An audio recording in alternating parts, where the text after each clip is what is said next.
Pour ne rien manquer, abonnez-vous maintenant. Judith Belair. Bonjour chers auditeurs, bonjour à tous. Bonjour à tous, bonjour à toutes.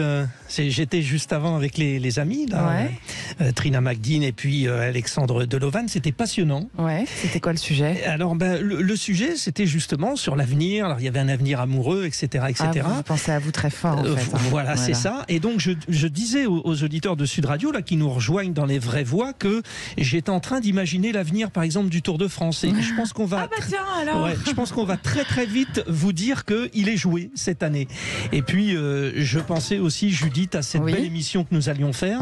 Et j'étais très rassuré, notamment au regard des 3 vraies voix que nous avions. On a des bonnes, bien belles vraies voix, effectivement. À commencer par Philippe Spanghero, ici présent, qui est entrepreneur, consultant rugby pour Sud Radio. Et puis surtout, là on en parlera tout à l'heure, auteur de Au cœur de l'Ovalie, 150 expressions, mots et anecdotes de légende sur le rugby, sorti chez le Robert.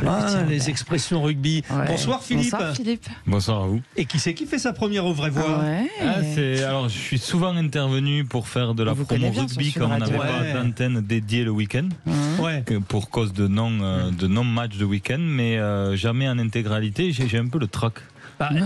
D'autant qu'en face, il y a quand même 2 spécialistes non, puis ils sont gentils, qui ont laissé une trace indélébile mercredi dernier. Nous avons Mickaël Sadoun, chroniqueur et consultant, qu'on a vu déjà la semaine dernière. Bonjour Mickaël, comment ça va? Ça va très bien, plaisir de vous retrouver. Il va toujours bien Mickaël, puis il est toujours très précis, attention, c'est ça le problème. Avec les sujets du jour. Incisif et précision, c'est ça. J'ai retenu. Il est affûté pour les débats. Et puis on a une autre qui est affûtée aussi, c'est Catherine Evrard. N'exagérons rien. Attention, présidente du cabinet de chasseurs de tête, on va noter, donc je répète bêtement.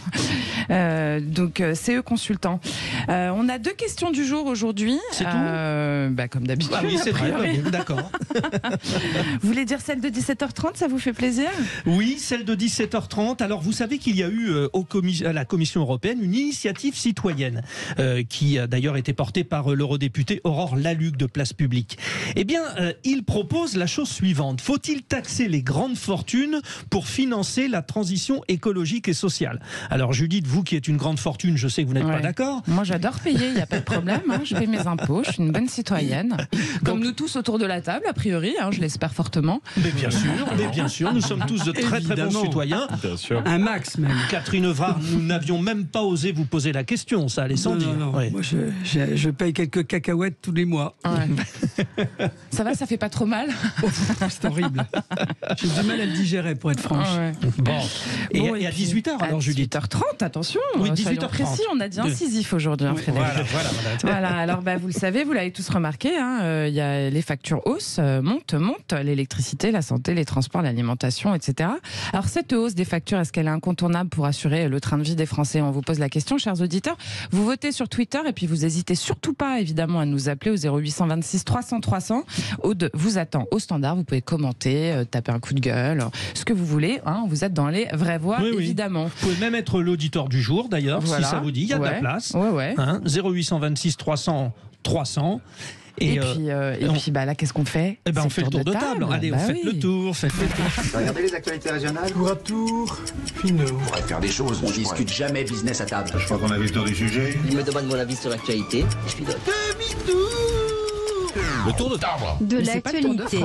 Frédéric Brandel. C'est pas le Tour de France. Alors on en reparlera tout à l'heure du Tour de France, d'autant que on sait pratiquement aujourd'hui qui l'a gagné. Mais on en reparlera. Suspense. Voilà. Alors le tour de table, nous allons commencer par Catherine Evrard. Alors Catherine Evrard, vous allez nous parler du film Barbie qui va être censuré aux Philippines. D'ailleurs, vous êtes en rose, je tiens à le dire pour les auditeurs. Attends, pour parler de Barbie, j'étais obligé d'être en rose pâle.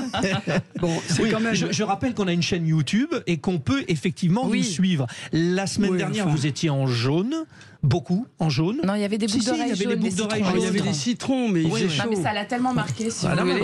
Le jaune, le Tour de France, quand même, bien sûr. Et là, en rose. Donc, le film Barbie va être censuré aux Philippines, non pas pour le contenu ou trop de nudité, mais pour une autre raison. Laquelle? Oui, c'est quand même le comble. Figurez-vous que dans ce film, on voit une carte géographique du monde entier, notamment des pays, de l'Asie. Et il semblerait que les frontières soient inventées et revendiquées par les Chinois. Non, mais c'est quand même gaguesque. Ils se sont fait une petite carte en se prenant des frontières qui n'existent pas. Donc, les Philippins sont furieux et donc ils ont censuré le film. Alors moi, je trouve ça complètement dingue parce que j'ai envie de dire comment la géopolitique s'invite quand même dans un film d'une poupée pour enfants. C'est quand même gaguesque cette histoire. Oui, parce que c'est le film sur Barbie, la poupée, hein, bien sûr. Ah oui, on est bien clair. Ça parle de la poupée. Je l'ai pas vu, hein. Mais je crois qu'il n'est pas sorti d'ailleurs. Ça sort le 18 juillet, donc c'est sorti là. Voilà. Sur les questions de frontières et de la Chine, Philippe Spanghero. Mais je me souviens plus du nom de l'entreprise, mais il y a eu une grosse polémique la semaine dernière d'une très grosse entreprise internationale qui, dans le choix des pays pour commander sur le site e-commerce, avait mis Taïwan comme un pays indépendant dans le choix. Et qui n'est pas reconnu par la Chine. Et il y a un énorme boycott du marché chinois pour cette entreprise, dont j'ai perdu le nom. Parce que juste dans les paramétrages du site e-commerce, ils avaient mis dans le choix des pays Taïwan. Et donc, quand on perd le marché chinois pour une boîte internationale, ça fait très mal pour un sujet aussi subtil que ça. Ça rejoint l'enjeu des frontières et de la sensibilité chinoise sur le sujet. Alors, Michael Sadoun, il y a plein de cas de figure où finalement il peut y avoir ce genre de censure. Pas loin d'ici, en Europe, par exemple, la Serbie ne reconnaît pas le Kosovo. Il y a tout un tas de situations qui sont des casse-têtes. Je suis d'accord, c'est un problème très épineux parce que à partir de quand on peut considérer que la fracturation entre disons une nation et une autre est légitime. Il y avait 50 pays il y a un siècle à peu près dans le monde. Aujourd'hui, il y en a 193, donc je constate qu'il y a un éclatement de plus en plus grand en fonction des cultures, des desiderata particuliers de certaines populations. J'ai l'impression que ça va pas s'arrêter ici, et la Chine, avec sa culture centralisatrice, comme nous un petit peu d'ailleurs, résiste beaucoup à ça, et je crois qu'ils sont pris dans une dizaine de conflits territoriaux entre l'Inde, le Japon, la mer de Chine orientale, etc. Donc ça fait quand même beaucoup pâtir son image à l'international dans un contexte économique qui lui est pas très favorable. En plus, on mélange tout. Excusez-moi. Que vient faire l'histoire du film Barbie avec la frontière qui est pas reconnue par certains Asiatiques. Quand même on s'arrête la réalité. Mais ils ont raison. Attention. Oui, c'est ça. Oui, mais ça, il y a des susceptibilités nationales. Alors, vous savez qu'il y a une solution. Je me tourne vers Philippe Spanghero, parce que Philippe, il a toujours un coup d'avance. La solution, c'est l'intelligence artificielle, parce qu'avec l'intelligence artificielle, on peut modifier tout. Alors, on peut même refaire un grand film avec des acteurs du pays. Par exemple, Barbie peut être une Barbie asiatique ou je ne sais quoi. Vous voyez, comme quoi vous y êtes intéressé à l'intelligence artificielle. Barbie, je vous signale. La Barbie asiatique, c'est très brune. Moi, je l'ai toujours vue blonde. J'ai beaucoup joué à la Barbie. Maintenant, il y a tous les formats de Barbie. Vous devriez vous renseigner. Oui, vous êtes déjà sur le coup en tant qu'entrepreneur dans l'intelligence artificielle, Philippe Spanghero. J'ai eu du retard quand même pour quelqu'un de ma génération par rapport à la digitalisation déjà au départ. D'accord. Parce que je suis dans des métiers de relations publiques et dans lesquels, malgré tout, je reste persuadé qu'il y a une grande part de la dimension commerciale qui sera jamais remplacée par la machine et par l'intelligence artificielle. Enfin, c'est sympa, vous m'avez donné votre numéro de fax, donc continuez. J'ai fax et pigeon voyageur en fonction du niveau d'urgence. Voilà. C'est ça. Mais plus sérieusement, non, l'intelligence artificielle, c'est un vrai sujet, moi, qui m'interpelle beaucoup, parce que malgré tout, elle nous donne ce qu'elle va chercher et qui est accessible sur la toile. Et est-ce qu'il y a vraiment... Est-ce qu'on peut garder notre libre arbitre dans l'information que nous transmet l'intelligence artificielle? Moi, c'est une question qui m'interpelle beaucoup, et sans s'en rendre compte, j'ai peur qu'on perde notre libre arbitre sur l'information qui remonte de... Mais c'est en tout cas une solution à cette question, et on y viendra quand Catherine Evrard dit « Je ne comprends pas les Philippins par rapport à Barbie ». Avec l'intelligence artificielle, on va vite trouver la solution, malheureusement. Moi, je comprends bien l'intelligence, mais artificielle, je vois vraiment pas. Je vous le dis franchement. Vous êtes notre Barbie, Catherine Vous nous Evrard. appelez, chers auditeurs, au 0826 300 300. Nous sommes avec Thierry, qui nous appelle de Paris. Bonjour Thierry. Bonjour l'équipe. Bonjour Thierry. Cyril. Bonjour. Alors Thierry, non Cyril. C'est Thierry. Vous avez vu, Catherine Evrard vous appelle Cyril. Thierry, nous posons deux questions. Sur mon Twitter. sonotone qui fonctionne mal. Donc on vous pose deux questions sur Twitter, chers auditeurs. Vous n'hésitez pas à aller voter, évidemment. Hein, Thierry, je vais vous poser ces questions. Oui. Vous nous faites des petites réponses un peu concises. On reviendra dessus tout à l'heure, évidemment. Donc pour la première question de 17h30, notre grand débat. Suite, vous savez, la mise en place par la Commission européenne et l'initiative citoyenne. Est-ce qu'il faut taxer les grandes fortunes pour financer la transition écologique et sociale, selon vous, Thierry ? Très rapidement, je dirais, la France, nous sommes la championne des taxes. On invente toujours des taxes pour résoudre des problèmes. Je pense qu'il faudrait regarder comment on utilise l'argent qui est déjà taxé et mieux l'utiliser plutôt qu'encore de taxer des gens qui sauront toujours, qui sauront toujours optimiser leur flux financier. Donc vaut mieux taxer, mieux gérer que taxer. C'est ça que vous dites en fait. Hein. Et je pense, parce que la taxe, au bout d'un moment, tu la taxes comme la taxe, tu la taxes. Hein. Je crois que, voilà, et aujourd'hui, je pense qu'il y a une énorme gabegie d'argent public. C'est énorme. Alors pour continuer sur ces problèmes de portefeuille, justement, il y a aussi le sujet du jour. On est dedans. Alors, on est bien dans le portefeuille aujourd'hui. On le sait, on l'a vu, les factures augmentent, l'électricité, la santé, les transports, l'alimentation. Thierry, est-ce que selon vous, la hausse des factures est incontournable pour assurer le train de vie des Français ? Alors, je comprends pas bien votre question. C'est-à-dire, vous voulez dire qu'en tant que citoyen, je vais dépenser plus pour maintenir mon train de vie ? Exactement, oui. Non, mon revenu étant relativement fixe, les dépenses contraintes vont augmenter. Et donc, je vais avoir un train de vie qui, logiquement, va diminuer prorata des augmentations des augmentations des différentes factures. Et je pense que ce sera, comme tout le monde, je pense, moins de vacances, moins loin, moins de restaurants, enfin, tout ce qui n'est pas dépenses contraintes va forcément diminuer. Merci Thierry. 0826 300 300. Oui, on va en reparler évidemment. Parlons vrai sur Sud Radio. Vous nous appelez dans les vraies voix de l'été. On vous attend. Vous pouvez voter sur Twitter évidemment. Et puis restez avec nous. On continue tout de suite, juste après ça, avec Félix Mathieu et les 3 mots dans l'actu. À tout de suite. Vraies voix de l'été Sud Radio, 17h-20h. Frédéric Brindel, Judith Belair. Les vraies voix sont là avec ce soir Catherine Evrard, Philippe Spanghero, Mickaël Sadoun, prêts pour débattre et prêts pour suivre l'actualité, toute l'actualité. Les 3 mots dans l'actu de Félix Mathieu, c'est tout de suite.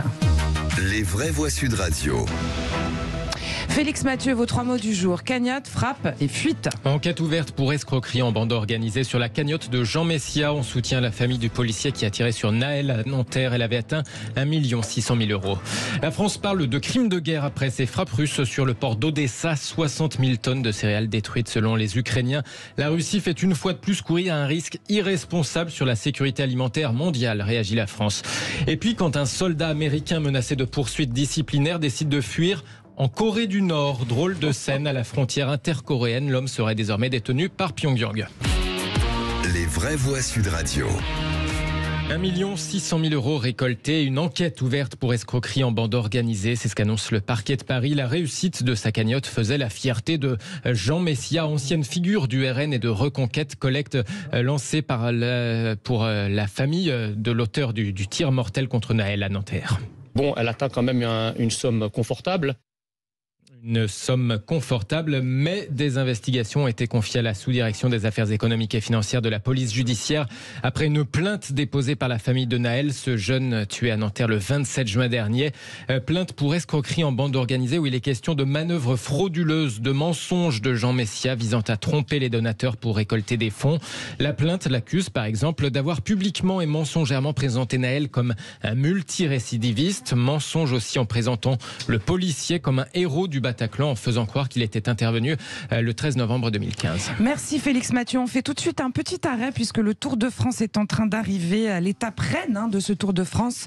Saint-Gervais-Mont-Blanc, Courchevel, 165 km. L'arrivée c'est en ce moment. La gorge, hein. Oui, ça m'arrive. Ouais. Allez, jingle.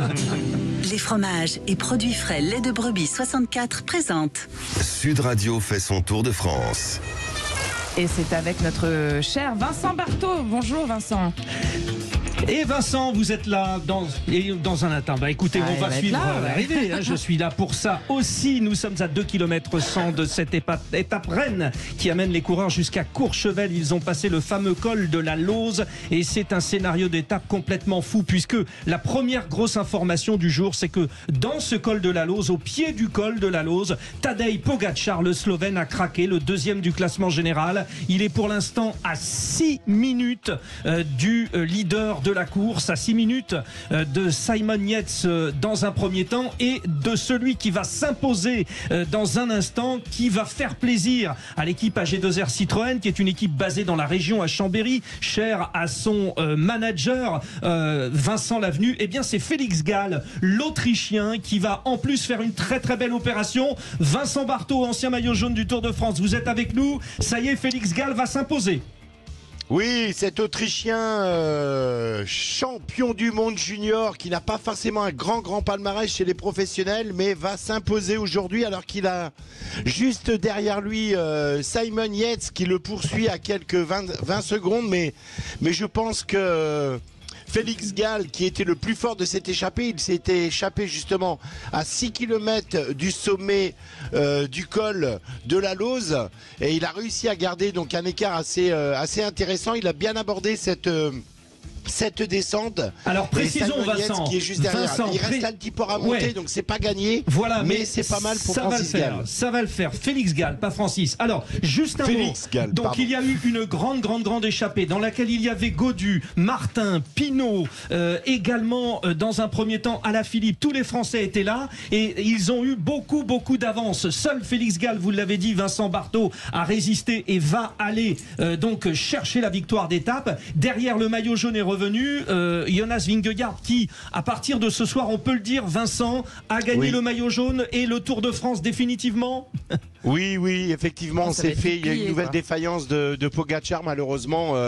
On est triste pour lui, mais il a fait une défaillance dans le col de la Lose sans que Vingegaard d'ailleurs n'ait à l'attaquer. Il n'a pas pu suivre ses équipiers Pogačar, et là il est à pratiquement un petit peu plus de 5 minutes et vient de basculer le sommet du col de la Lose. Il est en train d'aborder la descente, mais on peut dire effectivement que Vingegaard a fait un grand pas sur la victoire à Paris.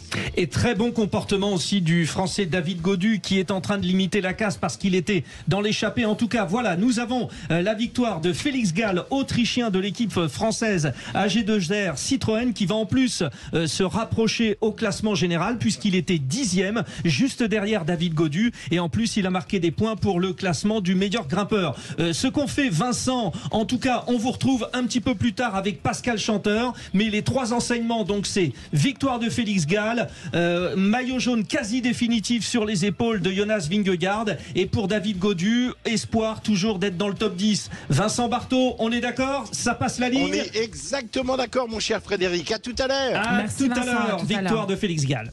Sud Radio fait son tour de France. Avec les fromages et produits frais, lait de brebis 64. Bravo Félix. On en était donc au mot dans l'actu. C'est énorme, c'est un Félix qui gagne. Et c'est Félix Mathieu qui est là. Merci de le noter. Très bien. On a un chat dans la gorge, on fait tomber la télé, tout se passe bien dans le studio. Je vous promets, mais sinon on est là. Alors, donc c'est la Saint-Félix. Voilà, c'est la Saint-Félix. Votre deuxième mot, Félix, c'est frappe russe sur le port Odessa en Ukraine. La Russie fait une fois de plus courir un risque irresponsable sur la sécurité alimentaire mondiale, dénonce la diplomatie française après ces frappes revendiquées par la Russie sur la ville portuaire d'Odessa. 60 000 tonnes de céréales détruites selon les autorités ukrainiennes.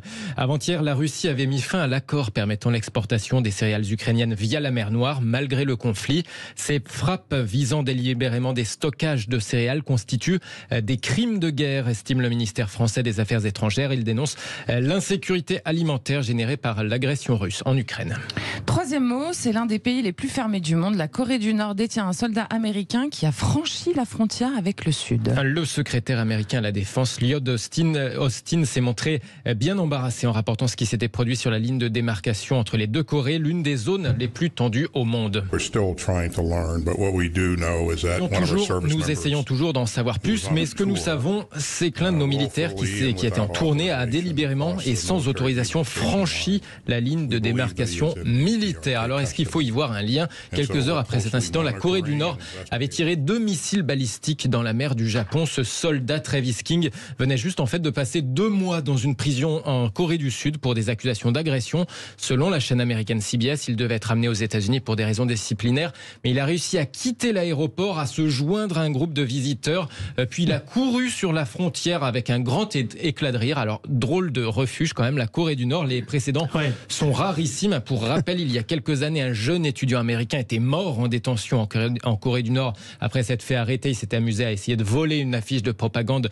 Il n'est jamais revenu dans son pays. Autre très lointain précédent, un soldat américain avait aussi fait défection vers le Nord communiste par conviction lors de la guerre entre les deux Corées il y a 7 décennies. Il avait terminé sa vie au Nord, plutôt seul, employé notamment à jouer les méchants américains dans les films de propagande du régime nord-coréen. Catherine Voir, normalement la frontière elle se traverse dans l'autre sens a priori, non? Oui, ça j'avoue. Mais vous savez qu'il y a toujours des farfelus partout. Parce que là, il faut avoir un léger grain quand même. Moi, ça me fait penser au film comique. Mais sûrement pas là. Ça me fait penser au film comique où le coupable dit arrêtez-moi monsieur le policier, il lui tire le bouton ou tout ça parce qu'il va aller en prison, il sera plus en sécurité. Oui, vous savez qu'en France, il y en a qui sont ravis d'être en prison, télé, tout ça. Enfin, c'est un autre sujet. Oh là là, alors là j'ai ouvert un débat. Qu'est-ce que ça vous inspire, un soldat américain qui traverse la frontière dans le mauvais sens?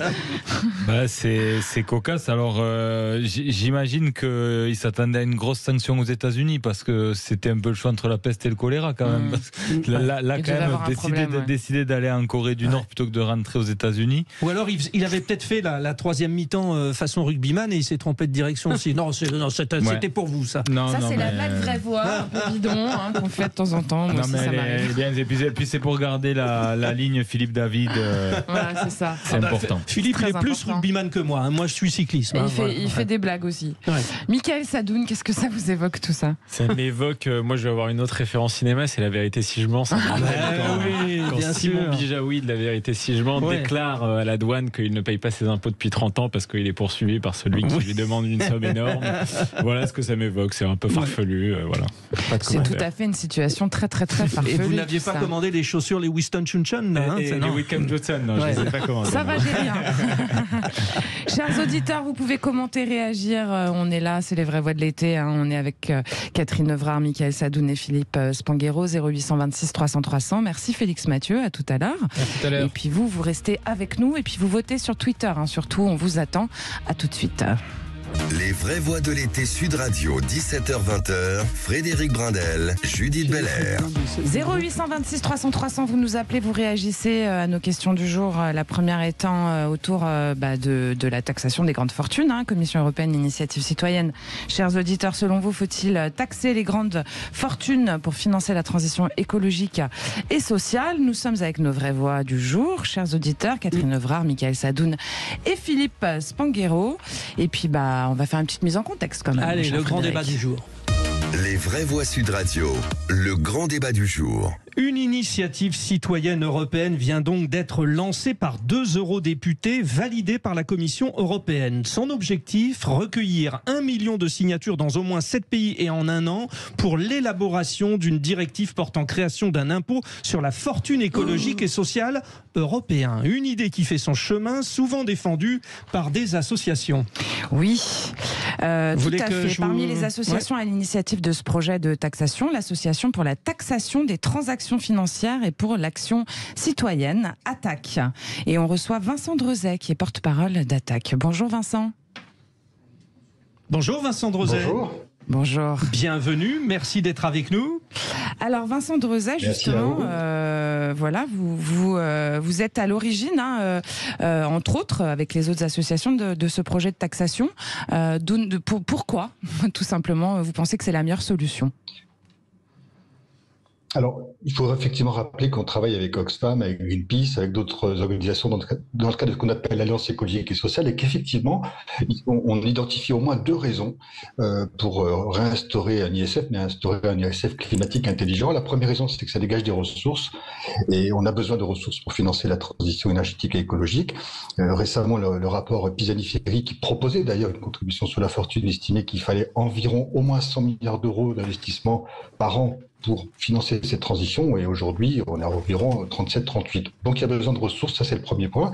Le deuxième point, c'est qu'il a été prouvé par tout le monde que les super riches sont également les gros pollueurs. Ils émettent 70% de tonnes de CO2 de plus par an que la moitié de la population. On a en France une soixantaine de milliardaires. Il y a quelques chiffres comme ça. Hein. On dit que les 1% les plus riches de la planète possèdent près de la moitié des richesses mondiales, et ces mêmes 1% émettent également plus de CO2 que la moitié des plus pauvres de la planète. Alors, on revient à vous, mais il y a une réaction justement de Catherine Evrard. Non, mais moi je vais vous dire, je suis très heureuse, je vais aller à l'encontre de tout le monde. D'abord, depuis 2 jours, je travaille enfin pour moi. Disons, les Français travaillent pour eux. Il faut savoir que jusqu'au 17 juillet d'une année, on travaille pour les impôts et tout ce qui est social. Hein, Donc déjà, il faudrait le rappeler ça un peu, parce qu'à un moment donné, toujours vouloir taxer les gens, c'est un peu pénible. Deuxièmement, bizarrement, alors je ne sais pas si ça a à voir avec les impôts, mais je trouve que le gouvernement, notamment sur l'électricité, a été très généreux depuis 2 ou 3 ans. Ça, on m'entend pas souvent dire ça. Ils ont quand même dépensé 140 milliards, ce qui est uniquement pour sauver cette histoire d'augmentation d'électricité. Ce qui représente, j'ai calculé, 1 800 € par foyer sur 3 ans. Alors attention, les plus pauvres et ceux qui sont, j'allais dire, dans le besoin, pour pas dire autre chose, évidemment, eux, ils devraient pas être concernés. Mais je le signale quand même, parce qu'à force de tirer constamment sur les gens, ils vont tous se tailler, c'est tout. Ouais. Moi, je parle pas des très très riches, je parle de la moyenne, de la classe moyenne, qui est ponctionnée de plus en plus, parce que quand même, ils sont très ponctionnés.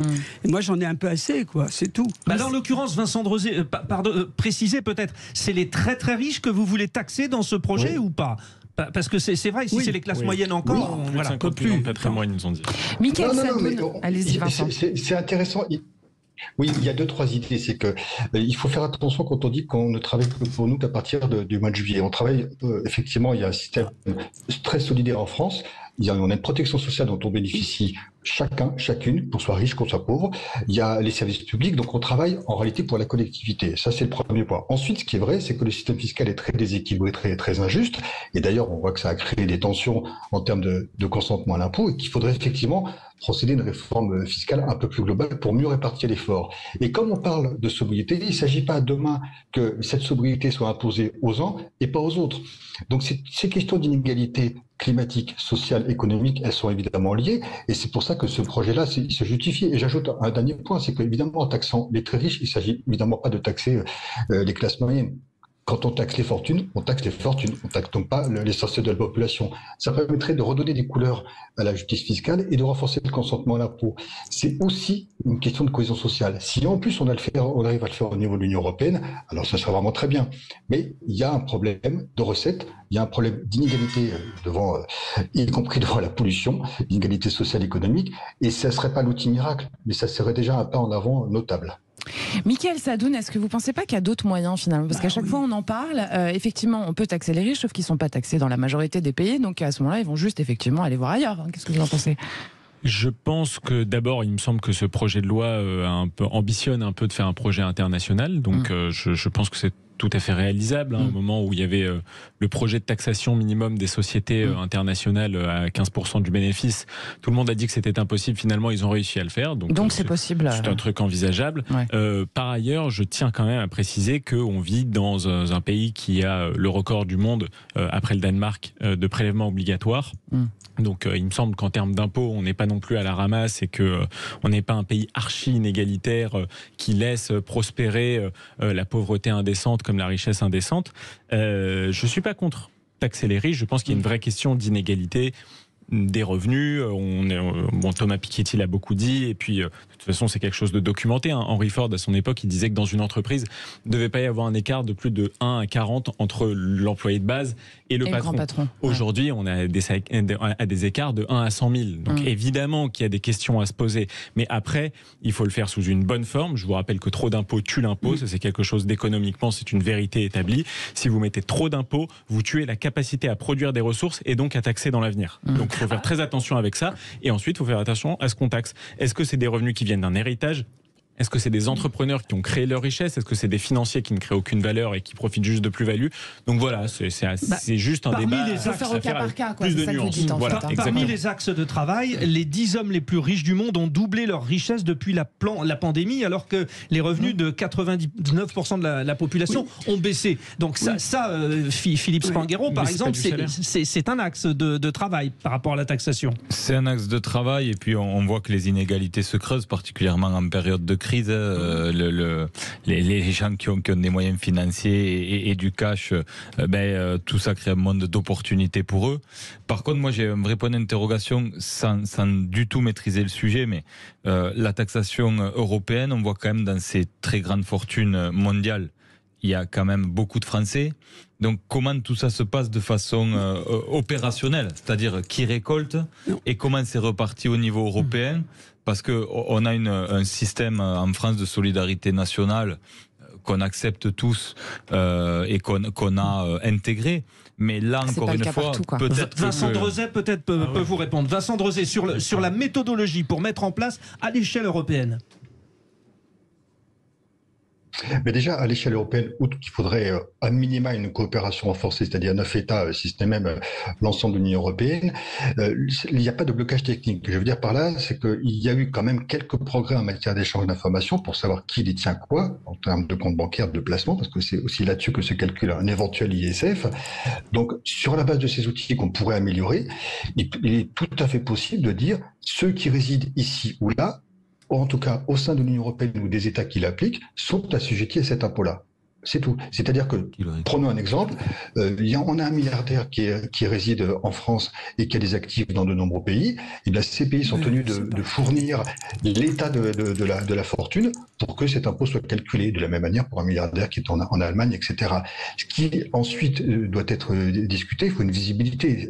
Un tel impôt permettrait de réduire un peu les inégalités, et ça a été dit, elles sont très importantes, et parmi les très riches, elles ont tendance à augmenter, mais c'est aussi intéressant de montrer qu'il y a des inégalités, je le disais tout à l'heure, sociales, économiques, écologiques liées, et que cette recette-là peut abonder le budget pour le financement de la transition écologique en France et dans les programmes européens et dans les autres États européens. Parce que ce qu'il faut bien retenir, c'est que l'inaction sera plus coûteuse que l'action. Mais pour agir, il faut de l'argent. On ne peut plus prélever effectivement auprès des classes moyennes parce qu'on a un système fiscal injuste. Donc il faut passer par l'ISF climatique. Il faut aussi peut-être mobiliser l'épargne. En France comme ailleurs, il y a d'autres outils. Attaque, on a publié une note sur le financement de la bifurcation sociale et écologique à l'automne dernier. Et on essaie de montrer que c'est possible, qu'il n'y a pas de verrou technique, mais qu'il faut une volonté politique. Catherine Evrard, est-ce que selon vous, l'inaction est plus coûteuse que l'action? Non, je ne suis pas tellement d'accord. D'abord, j'aimerais bien, quand on parle de riches toute la journée, qu'on dissocie les riches qui font travailler des milliers de gens et les riches qui s'enrichissent uniquement par les histoires financières, etc. Parce que si vous regardez Bernard Arnault, pour ne citer que lui, d'abord, dire que Bernard Arnault n'est pas préoccupé par l'environnement, c'est vraiment complètement dingue, parce que c'est totalement faux.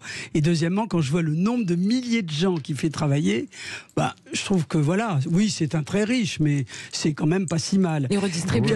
Puis alors, deuxième sujet, regardez, pour cette histoire d'environnement, et notamment d'électricité, on a tous fait un effort formidable grâce à la communication. Parce que je pense pas que les Français, quand on leur dit le yaka faucon, ils démarrent. Je pense qu'on a fait une campagne énorme pour expliquer qu'il fallait éteindre les lumières. C'est pas Versailles ici, entre autres. Bon, enfant de la pub. Et ça a eu des résultats assez fulgurants. Et moi, je serais plus pour expliquer aux Français pourquoi ça serait intéressant d'éteindre, de faire ceci, de faire ça, plutôt par une méthode souple où on explique en 3 mots comment on va faire baisser le coût de telle chose ou telle chose. Je trouverais ça plus intéressant que de passer son temps et ses journées à rendre finalement, à rendre jaloux les gens et à essayer de les monter les uns contre les autres. Voilà. On a une rédaction, une réaction d'auditeurs. Hein, on a aussi une bonne rédaction. 0826 300 300. Ma langue fourche, pas ma voix pour l'instant. Hein. Thierry, vous êtes toujours là avec nous? Thierry, notre fil rouge. Il doit encore avoir un petit problème de téléphone. Alors Philippe Spanghero, vous allez réagir à la place de Thierry. Est-ce que le trop d'impôts tue l'impôt, comme disait Mickaël Sadoun tout à l'heure? Ça, j'en suis assez persuadé, et c'est dur de mettre des chiffres et d'être extrêmement précis avec ça dans l'instant. Par contre, ce à quoi je crois, c'est que ces très grandes fortunes, ce sont des citoyens du monde. Et pour eux, la vision du monde, elle se limite pas à l'Europe. Et si demain, ça devient trop contraignant en Europe, ils trouveront de toute façon toujours les solutions.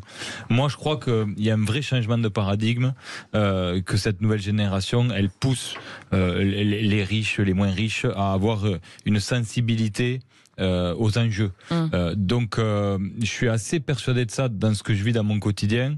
Donc je crois qu'il faut une vraie volonté d'aller plus loin, mais de ne pas être trop punitif, parce que quoi qu'il arrive, pour ces gens-là, il y aura des échappatoires, et au final, je crois qu'on a plus à perdre qu'à gagner, parce que s'ils n'ont plus envie de créer de la richesse sur ces territoires, au final, c'est l'économie globale qui va en pâtir. Donc, je suis un peu. Et j'ai un deuxième point d'interrogation, c'est toujours cette association à l'écologie et au social. C'est quand même des sujets extrêmement différents, qui pour moi doivent pas être traités de la même façon, et je comprends pas bien la signification de les associer en permanence. Vincent Drosé, justement, ça ressemble un peu à l'écologie punitive. Vous avez conscience de cela, c'est-à-dire qu'il y a aussi une communication à mettre en place autour de votre démarche, qui, on le rappelle, est en cours, initiée par 2 eurodéputés, Paul Magnette et Aurore Lalucq. Vous avez emboîté le pas avec notamment Greenpeace et aussi l'Alliance écologique et sociale. Donc il y a cette communication pour sensibiliser les gens à la cause de l'écologie. Il ne faut pas que ce soit toujours associé à la taxation.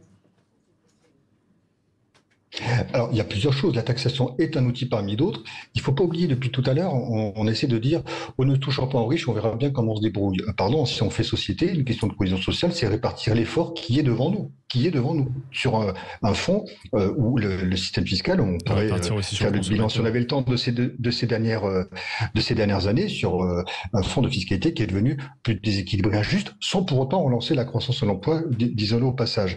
Donc, il s'agit aussi de faire société. Là, la fiscalité punitive, comme vous le dites, elle a déjà eu lieu. Pour financer la suppression de l'ISF, de l'ancienne ISF, on a augmenté la composante carbone de la taxe intérieure sur les consommations de produits pétroliers. C'était 3,8 milliards. C'est ce qui a généré les gilets jaunes. Oui, et donc justement, c'était plus entendable. Oui. C'était plus entendable, parce que l'effort reposait.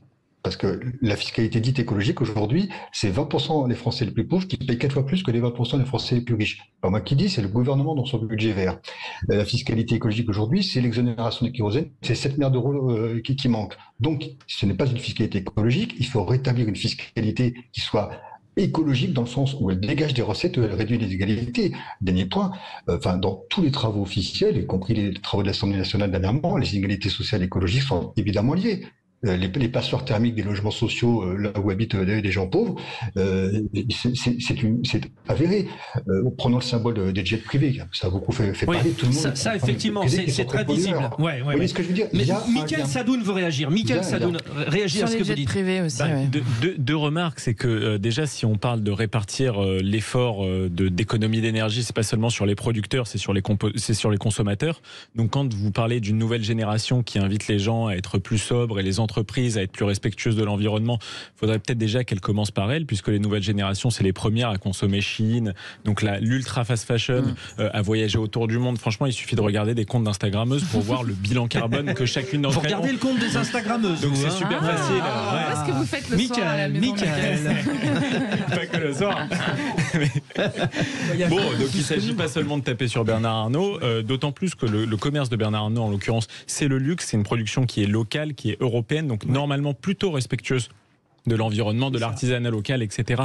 Donc moi je trouve que c'est plutôt valorisable. Les petits artisans aussi. Voilà, donc c'est plutôt valorisable dans cette perspective. Et ensuite la deuxième chose, c'est prendre de l'argent, mais investir dans quoi? Parce que les gens qui proposent ça, les écologistes, etc., sont les promoteurs de l'éolien, du solaire, etc. C'est les premiers à avoir lutté contre le nucléaire, qui nous est une énergie décarbonée et même peu chère pour la France. Et en les écoutant, on est arrivé à la gabegie et aux pénuries auxquelles on est arrivé cet hiver. Donc moi personnellement, personnellement, je ne fais pas confiance personnellement aux gens qui proposent ce genre de taxe. Voilà, c'est peut-être une bonne idée, mais en tout cas, j'ai une petite idée de où va aller l'argent et moi, ça me plaît pas. Mais ça va où, à votre avis, alors ? Je pense que ça va aller dans des énergies renouvelables qui sont polluantes, intermittentes et chères. Voilà. D'accord.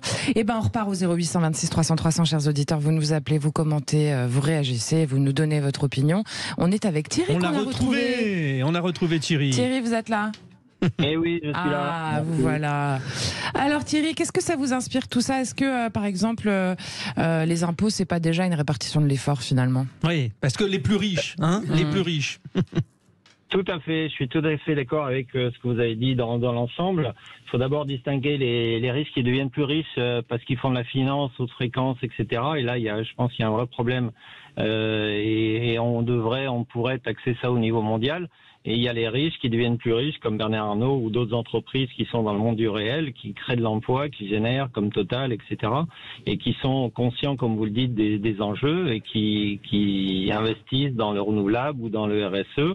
Et ceux-là, ce sont des riches, si j'ose dire, vertueux. Alors, ça existe. Sur la consultation. Attendez. Le mot riche ne vient même pas un gros mot. Oui. Alors, sur la consultation. Auprès des auditeurs de Sud Radio. Sur le compte Twitter, vous dites oui, il faut taxer les grandes fortunes pour financer la transition écologique et sociale à 63%. Ce n'est pas énorme. C'est un peu du chemin. Vincent de Rosé, sur cette initiative, donc bien sûr il faut recueillir les différentes signatures.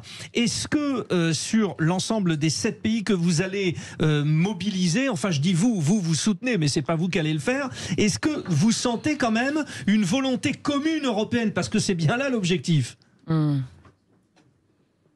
Alors, il va y avoir nécessairement des discussions dans les organisations, les ONG qui soutiennent ce projet, pour contacter nos amis qui sont en Allemagne, en Belgique, etc. Bien sûr, avec lesquels on travaille déjà au passage.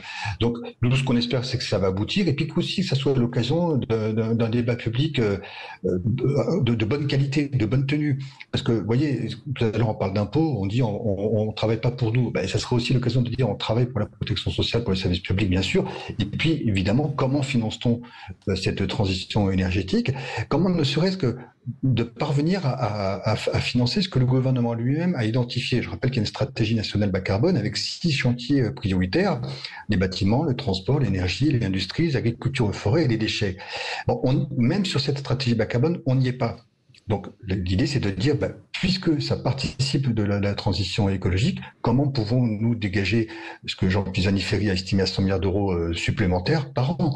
Ça ferait 100 milliards d'euros, 100 milliards d'euros, rien que de taxation, c'est ça, 100 milliards d'euros. Non, je dis que c'est le besoin de financement. Le besoin de financement, peut venir de l'ISF, d'un ISF, il peut venir de la mobilisation de l'épargne, il peut venir de plusieurs sources. Vincent de Rosé, pardonnez-moi. Rétablir de la justice fiscale, l'ISF, et pour dégager des moyens, c'est un moyen parmi d'autres. Est-ce qu'il n'y aurait pas quand même d'autres solutions, Vincent de Rosé? Parce qu'on parle toujours de la même solution finalement, mais est-ce qu'il y a autre chose à faire pour récupérer des sous? Je sais pas moi, moins de fonctionnaires. Mais il y a une dimension fortement...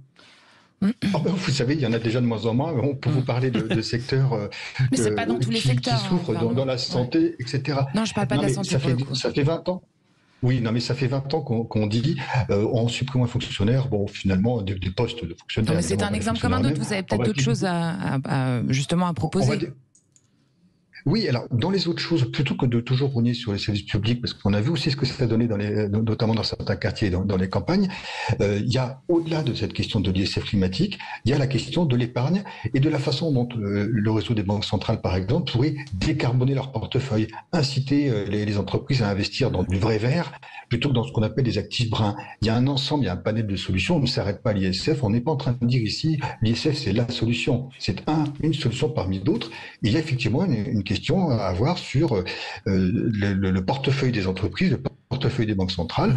On pourrait peut-être même imaginer, c'est une proposition d'attaque qu'on fait, que pour financer la transition énergétique et écologique, eh bien, il y a des facilités en termes de prêts, en termes de taux, par rapport à des investissements, disons, plus classiques, parce que là, ça peut orienter utilement les investissements. Donc, il y a un ensemble de solutions. Merci Vincent 100 milliards d'euros, ce ne sera pas que ça. Merci pour cet éclairage. Que vous êtes porte-parole d'Attaque. Chers auditeurs, vous restez avec nous, vous nous appelez au 0826 300 300. Aude vous attend au standard de Sud Radio. Vous continuez aussi à voter sur Twitter. Et puis, qu'est-ce qu'on fait? Et qu'est-ce qu'on va? On va jouer. Le quiz de l'actu arrive. Vous restez là, surtout si vous avez envie de faire joujou. Les vraies voix de l'été Sud Radio, 17h-20h, Frédéric Brindel, Judith Belair. Les vraies voix de l'été sur Sud Radio, c'est le retour du quiz de l'actu. Ah oui. Vous nous rappelez un peu les règles parce que j'ai fait une bêtise moi hier, je vous promets, oui, je fais pas la c'était marrant, même. ça on le met dans le bêtisier. Hein. Il y a un bêtisier chaque fin de semaine. J'ai donné la réponse. Hein, Thierry, notre auditeur de Paris qui est avec nous. Thierry, vous êtes prêt à jouer avec nous, hein? Oui, bien sûr. Alors vous choisissez votre partenaire. Donc c'est soit Catherine Evrard, soit Mickaël Sadoun, soit Philippe Spanghero qui s'y connaît en matière de sport collectif. Choisissez bien Thierry. Hein. Attention. Ils sont toujours très très bons, mais je vais prendre Stéphane Spanghero. Philippe Spanghero. Philippe. Vous avez été renommé, Philippe. C'est votre nouveau nom. C'est marrant parce que tout à l'heure Catherine vous a appelé Cyril, donc c'est Alors, en plus, je vous remercie de ne pas m'avoir choisi, j'y comprends rien. Alors, donc je vous explique le principe. Vous avez donc Philippe Spanghero et Thierry, notre auditeur de Paris, qui forment l'équipe A. Oui. De l'autre côté, Mickaël Sadoun et Catherine Evrard, une nouvelle fois, se retrouvent ensemble pour l'équipe B. Nous vous posons à chaque fois une question. À chaque équipe, vous répondez, vous marquez un point. Vous ne répondez pas, l'autre équipe peut vous prendre les points. Je vous promets, je répondrai pas à votre place. Double. Et là, vous ne répondez pas. Attention, vous êtes prête pour la première question? Oui, je vous promets, je n'aurai pas la réponse. Allez, envoyez, c'est à Judith. Attention, soyez bien concentrés. Quelle actrice française sera jugée le 19 octobre par le tribunal correctionnel? Oui, Thierry Adjani. J'ai même pas fini la question. Très fort. Il est bon, Thierry. Thierry, la classe. Un point pour vous, cher Philippe et cher Thierry. On s'est bien choisi, Thierry. Voilà. Donc, pour problème de fraude fiscale, précisons. Alors maintenant, attention, question pour Catherine. Et blanchiment. En plus, la totale. Allez, donc là, on n'a pas le droit de répondre avant, on leur laisse. Ah oui. Elle n'est pas taxée sur les SF. Si jamais ils ne répondent pas, vous pourrez répondre après. Attention, c'est pour vous. Top. Allez, c'est parti. Quelle est la nationalité de l'économiste pressenti à la tête de la Direction générale de la concurrence de l'Union européenne qui a dû renoncer? Américaine. Elle est américaine. Il s'agit de Fiona Scott Morton. Trop facile. Oui, il y a toujours une question facile. Vous venez de la voir. Et là maintenant, on va rire. Maintenant, on va arrêter de dire que Frédéric fait des questions faciles. Allez, c'est parti. Équipe A. À quoi l'application gratuite intitulée Safer Plage est mise en place par la ville de Marseille sert-elle? Philippe Spanghero. À quoi elle sert cette application? Alors j'imagine à prévenir les noyades puisqu'il y a un problème de maître nageur. Ce n'est pas ça. Thierry vous dites les méduses. Ce n'est pas ça. Attention Catherine et Mickaël, vous pouvez intervenir. C'est moins facile. Est-ce que ce serait pas l'harcèlement des femmes peut-être?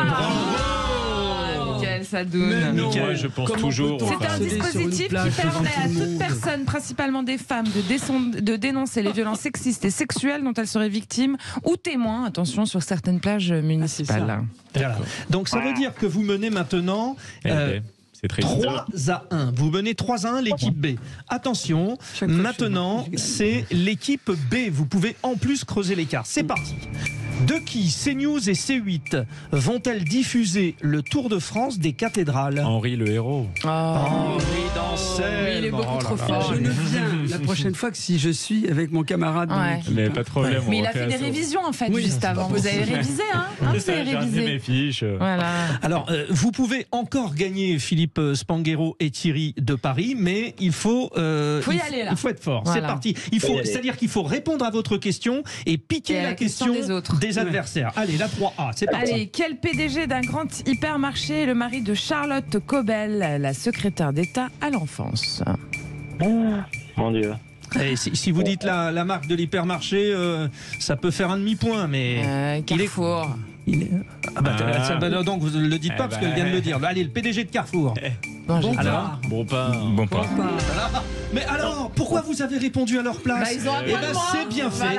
Voilà. Et en plus, Philippe Spanghero, tel un demi de mêlée qu'il n'était pas d'ailleurs, est passé sous la mêlée à récupérer. Donc, je vous donne le point. Ça vous fait 2 points. Ce qui veut dire que... Quel arbitre. Attention, voici votre question, équipe B. Si vous ne répondez pas et que l'équipe A vous chipe les points, ils ont gagné. C'est parti. Quel accord d'exportation la Russie a-t-elle suspendu dans le cadre de la guerre en Ukraine? Les céréales. Non, ne répondez pas, c'est pas vous. Oui, on a le point. Thierry, quelle frustration. C'était d'abord à l'équipe B. Alors qu'est-ce que je fais? Bah oui, comment on fait? Ça c'est dommage. Bah non, parce qu'il a répondu à la place. Alors attendez, non mais vous savez ce qu'on va faire? On va voir si Catherine Evrard et Mickaël Sadoun sont des grands seigneurs. Est-ce que vous aviez la réponse? Non. Honnêtement. Moi j'avais céréales, mais je sais pas si c'était ça. Catherine, dans les yeux, dites-le-moi, oui ou non, vous l'aviez Vous l'aviez pas? Eh bien Thierry, vous remportez la victoire avec Philippe, vous avez gagné. Bravo. Et tel Yannick Noah qui remet une balle de match à Roland Garros dans les années 80, bravo à la paire Evrard-Sadoun. Ça c'est un double mixte. Merci pour les références sportives. Chers auditeurs, vous restez avec nous, vous nous appelez au 0826 300 300. On va y avoir nos éditorialistes et leur tour de table de l'actu. Évidemment, le débat à 18h30 aussi. Je vous rappelle la question d'ailleurs qu'on vous pose sur Twitter. La hausse des prix est partout, électricité, santé, transport, alimentation. Est-ce que cette hausse des factures, elle est incontournable pour assurer le train de vie des Français? Votre train de vie finalement. On fait des dépenses, on fait des dépenses. Comment vous faites d'ailleurs? Vous n'hésitez pas à réagir, à nous appeler. On vous attend sur la radio du Parle en Vrai, Sud Radio. À tout de suite. Les vraies voix de l'été Sud Radio, 17h-20h. Frédéric Brindel, Judith Belair. Où que vous soyez en France ou dans le monde entier, en vacances ou pas, au travail ou pas, vous avez bien raison d'avoir choisi Sud Radio, parce que c'est la radio du Parle en Vrai. Puis nous, on est bien contents d'être avec vous dans les vraies voix de l'été. C'est très beau, Judith, ce que vous venez de dire, parce que non, mais j'aime beaucoup. Et alors, nous avons en plus 3 vraies voix de talent. Catherine Evrard, qui est présidente du cabinet de chasseurs de tête CE Consultants. On le prononce à la française comme ça, Oui, c'est parfait. Non, ça marche pas comme ça. CE Consultants. Voilà. Ok. Nous avons... Je vais faire Mickaël Sadoun, chroniqueur et consultant. Et toujours très précis, Mickaël Sadoun. C'est ça qui est impressionnant. Incisif, on l'a dit. Et enfin, Philippe Spanghero. Quand on parle de Spanghero, on parle forcément de rugby. Alors, notre Philippe est quand même entrepreneur et on en reparlera d'ailleurs, parce qu'il est avec nous toute la soirée. Aussi, au cœur de l'Ovalie, 150 expressions, mots et anecdotes de légende sur le rugby, et c'est sorti chez le Robert, c'est sort le 24 août, pardon. Et bien sûr, il sera le consultant rugby, un des consultants rugby pour Sud Radio. Nous suivrons la Coupe du Monde de rugby quasiment non-stop, intégralité, etc., etc. Et puis on vous rappelle le coup de projecteur des voix à 18h30. N'oubliez pas, chers auditeurs, que vous pouvez voter sur Twitter. Les prix haussent partout, l'électricité, la santé, les transports, l'alimentation. Vous dites les prix haussent. Les prix haussent. Une hausse des prix, hausse, ENT à la fin. Ou augmente. Non, moi j'adore me faire reprendre en direct comme ça. Et donc la hausse des factures est-elle incontournable pour assurer le train de vie des Français, parce qu'elle est super bien écrite, votre question aussi, Frédéric Brandel. Parce que le buzz sur les réseaux, il y a une incompréhension, on va rectifier. Alors je précise, Philippe, avec le Covid, avec la hausse des coûts de l'énergie, il y a eu des protections mises en place par le gouvernement français qui ont fait que, évidemment, bien on a dépensé. Et ce train de vie nécessite peut-être de resserrer la ceinture, d'où ce besoin d'augmenter les factures. Est-ce que vous avez bien compris, chers le auditeurs, train de vie des Français, c'est-à-dire notre système hyper protecteur. Pour continuer à être capable de l'assumer. Voilà. Et donc, je note que ce débat vous intéresse aussi, Philippe Spanghero. Beaucoup. Et ben voilà, donc nous y serons à 18h30. Comme quoi, elle n'est pas si bête que ça, cette question. Félix Mathieu, qu'est-ce qui se passe, qu'est-ce qui buzz sur les réseaux? On va le savoir tout de suite. Les vraies voix Sud Radio, ça fait du clic sur les réseaux sociaux. Et oui, ça clique sur les réseaux. Félix Mathieu, un arrêté municipal provoque une levée de boucliers à Angoulême-en-Charente. Il est interdit de rester immobile en centre-ville.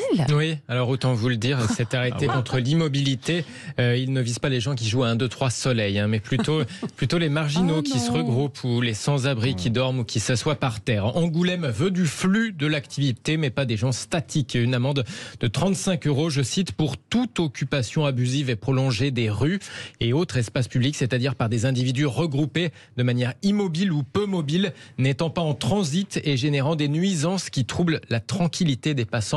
ou des riverains. Une mesure défendue sur France 3 par l'adjoint à la sécurité à Angoulême, Jean-Philippe Pousset. Vous consommez, vous êtes déjà à votre 3e ou 4e bière, vous êtes avec 2-3 chiens qui ne sont pas muselés, qui importunent les passants, vous êtes assis devant un commerce. Ben oui, effectivement, là, l'arrêté, on est au cœur de cet arrêté, la police municipale, la police nationale peut intervenir. Bon, sauf que on a le droit de s'asseoir sur les bancs ou pas ? Ah bah ça, écoutez, si vous n'avez pas une bière et une muselière sur votre chien, peut-être. Les oppositions et associations trouvent la mesure assez floue en fait. Sur Twitter, la Ligue des droits de l'homme annonce déposer un recours en annulation assorti d'un référé suspension contre cet arrêté municipal. Cet arrêté qui, selon la LDH, cherche à chasser les plus précaires du centre-ville. La Ligue des droits de l'homme qui voit une atteinte aux libertés fondamentales. Autre sujet, les réactions à l'ouverture d'une enquête contre la cagnotte lancée par Jean Messia. 1 600 000 € récoltés pour la famille du policier qui a tiré sur Naël. La famille de l'adolescent reproche à Jean Messia d'avoir trompé les donateurs, notamment en qualifiant Naël de multirécidiviste ou alors en faisant croire que le policier mis en cause était un héros des attentats du 13 novembre 2015. Sur les réseaux sociaux, la nouvelle provoque des réactions très tranchées entre ceux qui disent qu'il faudrait en donner autant à la famille de Naël, ceux qui au contraire revendiquent d'avoir donné en toute connaissance de cause à cette cagnotte, et puis ceux qui font le choix de l'humour noir aussi. Le dénommé Paul, par exemple, Paul Emploi, mais c'est bien écrit P-A-U-L. Oui, Paul qui écrit sur Twitter: Jean Messia, il faut qu'il reprenne la place de Coluche pour les Restos du Cœur. Il a récolté plus en quelques jours que les enfoirés en une saison. Bon, voilà, ça va peut-être pas faire rire tout le monde. Merci Félix. C'est un sacré clin d'œil. Philippe Spanghero, Jean Messia à la place de Coluche. Non, mais c'est quand même fou quand on y pense qu'effectivement, il a récolté plus en quelques jours que les enfoirés en une saison. Qu'est-ce que ça vous évoque quand même, 1 600 000 pour ce policier? Enfin, pour sa famille. Pour sa famille, oui. Moi, ça m'évoque que je pense que par cette initiative, des gens sont allés très au-delà de l'affaire en elle-même. Je pense qu'il y a une volonté de gens anonymes d'apporter un soutien à la police. En fait, ça a été un moyen de montrer de l'affection pour un quotidien de gens. Pas pour ce cas-là en particulier. Ouais. C'est ça que ça m'évoque. Parce que j'ai l'impression qu'aujourd'hui, on est dans un monde dans lequel dire qu'on aime la police et qu'on les soutient nous fait vite taxer de fachos. Et donc, il y a une forme de crainte sur ce qui peut être dit et pas dit. Et là, le périmètre du territoire d'expression se restreint toujours un peu plus. Et moi, j'ai l'impression que des gens se sont exprimés complètement en dehors de ce sujet-là. Après, Catherine Evrard, c'est Jean Messia qui y a apporté sa donnée toujours polémiste. C'est la spécificité de cet homme qu'on voit notamment beaucoup sur la chaîne CNews. Oui, il aime bien provoquer. Oui, mais vous savez, ça fait des années qu'il y a des cagnottes d'organisées pour la maman du coin qui vient de perdre, je sais pas, son chat, etc. Mais surtout des cagnottes aussi des clubs, des associations. Personne ne s'est jamais offusqué. Là, parce que c'est une cagnotte. Je suis complètement d'accord avec Philippe, qui soutient un peu en quelque sorte notre police, qui a quand même besoin d'être soutenue parce qu'on passe son temps à parler des gens. Je reviens pas de Naël parce qu'on n'a pas les faits, on n'en sait rien et surtout c'est très triste. Enquête toujours en cours et oui, c'est un jeune de 17 ans qui est décédé. Je ne comprends pas qu'on continue à blablater là-dessus. On a fait tirer dessus par un policier, on peut le dire quand même. On ne sait absolument pas. Enfin si, on sait. Il s'est fait tirer, il y a une vidéo. Qui est vraiment épouvantable, mais on sait, enfin... En tout cas, c'est un drame. Bon, c'est un drame. Et moi, je trouve que pour une fois, on défend la police. Moi, franchement, je suis assez d'accord. Parce que tout le monde hurle contre eux. Mais le jour où il n'y a plus de police, que devient-on? Moi, je veux juste le savoir. Mickaël Sadoun, ouais. Non, moi, je suis d'accord avec ce qu'a dit Philippe. C'est juste un signe de soutien et de reconnaissance envers des hommes, des femmes qui, je pense, dans leur immense majorité, mais vraiment dans leur écrasante majorité, exercent un métier difficile, mal rémunéré, plein d'agressivité, avec, je pense, le plus de bienveillance possible et pas de racisme, contrairement à ce qu'on dit. Je pense qu'il n'y a pas de racisme systémique dans la police. Il y a des flics racistes. On est tous tombés sur un J'en suis sûr.